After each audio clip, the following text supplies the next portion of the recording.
TNPSC aptitude question number 19. 3 positions of the same die are given. Find the number opposite to the side represented by 2. இதில் பார்த்தீங்கன்னா ஒரு 3 tie கொடுத்துருக்காங்க. ஆக்சுவலாக 3 டையும் ஒரே tie different position இருக்கு. So different numbers விசிபிளாக இருக்கு. இப்படி இருக்கும்போது the number opposite to the side represented by 2, இந்த நம்பர் 2க்கு ஆப்போசிட்ல என்ன நம்பர் இருக்குன்னு கேட்டிருக்காங்க. ஓகேங்களா? இதுக்கு உங்களுக்கு நான் ஒரு புது மெத்தட் சொல்லி தர போறேன். இது டை வந்து நான் இப்போ ஓபன் பண்ண போறேன். இது பாத்தீங்கன்னா இது வந்து பாட்டம் ஆஃப் த டை. இது 4 சைடு இருக்கு. ஓகேங்களா? ஸோ இந்த டையை நான் ஓபன் பண்ணியிருக்கேன். இது வந்து பாட்டம், இது வந்து 4 சைட்ஸ் இருக்கு, இது வந்து டாப். இப்போ இதை நீங்க ஃபோல்டு பண்ணீங்கன்னா இது கம்ப்ளீட் டை வரும் உங்களுக்கு. இது வந்து டாப். இது அப்படியே ஃபோல்டு பண்ணீங்கன்னா இந்த கம்ப்ளீட் டை வரும். இப்போ ஒவ்வொரு நம்பரை இதில் ஃபில் பண்ணலாம். இப்போ இங்கே நம்பர்ஸ் பார்த்தீங்கன்னா இங்கே 1, 6, 3 இது பார்த்தீங்கன்னா 3 பக்கத்து சைடு. ஓகேங்களா? ஸோ நீங்கள் உங்கள் இஷ்டத்துக்கு எப்படி வேணால் ஃபில் பண்ணலாம். நீங்கள் இங்கே 1 போட்டுக்கோங்க, ஓகேவா? இங்கே 3 போட்டுக்கோங்க, ஓகேவா?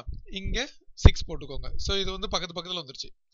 இப்போ அடுத்த டைக்கு வந்தீங்கன்னா இங்கே 3, 5, 4 இருக்கு. ஸோ இங்கே 3 இருக்கு. ஓகேங்களா? ஸோ அது பக்கத்தில் இப்போ நான் இந்த இடத்துல வந்து 4 போட்டுக்கலாம். ஓகேங்களா? இப்போ அது பக்கத்துல வரணும் அப்படின்னா இந்த டாப் இப்படி ஃபோல்டு பண்ண பிறகு இந்த சைடு இப்படி ஃபோல்ட் பண்ண பிறகு 3 பக்கத்துல இது வரும். வேற எதுவுமே பக்கத்துல இல்ல. ஸோ நான் இதுல வந்து ஒரே ஒரு ஆப்ஷன் தான் இருக்கு, 5. இங்க தான் போட முடியும். இந்த ரிமைனிங் நம்பரை இங்க போட்டுக்கோங்க. இப்போ பாத்தீங்கன்னா இங்க 4 வந்துட்டு அதுவும் பாத்தீங்களா பக்கத்துல இருக்கு. இது மாதிரி நீங்க ரேண்டம் ஆர்டர்ல நீங்க ஃபில் பண்ணலாம். பட் அது அட்ஜசன்ஸ்ல இருக்கிற மாதிரி நீங்க ஃபில் பண்ணணும். இப்போ நீங்க அதை ஃபோல்டு பண்ண பிறகு இந்த 3 இப்படி ஃபோல்ட் ஆயிடும், இங்க 2 இப்படி ஃபோல்ட் ஆயிடும். ஸோ 2க்கு ஆப்போசிட் வந்து 3 இருக்கு. ஸோ இதுதான் ஆன்சர். ஓகேங்களா? இப்போ நான் வேற ஆர்டர்ல ஃபில் பண்ணி பார்க்குறேன். ஸோ சப்போஸ் ஃபார் எக்ஸாம்பிள் இதான் பாட்டம், இது வந்து 4 சைட் அண்ட் டாப் வந்து இங்க இருக்கு. ஓகேங்களா? இங்க எப்படி வேணா ஃபில் பண்ணி போடுங்க. ஸோ இப்போ வந்து 1, 6, 3 இருக்கு. ஸோ நான் என்ன பண்றேன், 6 இங்க போட்டுறேன், 1 இங்க போட்டுறேன், 3 இங்க போட்டுறேன். ஓகேங்களா? இப்போ அடுத்த டயக்ராம் வந்தீங்கன்னா 3, 4, 5 இருக்கு. ஸோ 3 பக்கத்துல 4 and 5 வரணும். ஸோ 4 இங்க போட்டாச்சு. ஓகேங்களா? 5 போடணும் அப்படின்னா இது வந்து 3க்கு ஆப்போசிட், இங்க போட முடியாது. இது ஃபோல்ட் பண்ணா டாப்ல தான் 3 பக்கத்துல வரும். சோ 5 இங்க வரும். இப்போ 4, 2, 1 வரணும். ஓகேங்களா? சோ the remaining element வந்து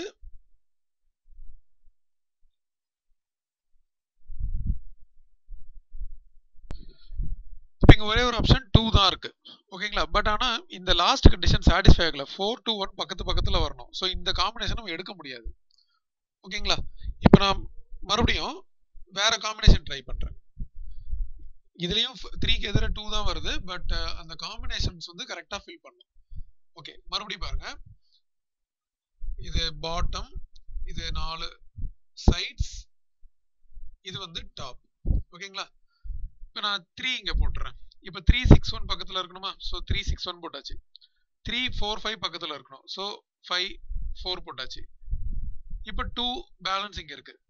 ஸோ 4 to 1 இது பக்கத்து, இது 3 கண்டிஷனுமே சாட்டிஸ்ஃபை ஆயிடுச்சு. ஸோ இப்போ ஃபோல்ட் பண்ணா 3க்கு ஆப்போசிட் 2, ஏன்னா இது வந்து பாட்டம், இது டாப். ஓகேங்களா? ஸோ நீங்க ஃபில் பண்ணும்போது எல்லா கண்டிஷனும் சாட்டிஸ்ஃபை ஆகணும். சாட்டிஸ்ஃபை ஆன பிறகு ஸோ எந்த நம்பருக்கு ஆப்போசிட்ல என்ன நம்பர் இருக்குன்றதை நம்ம ஈஸியா கண்டுபிடிச்சிடலாம்.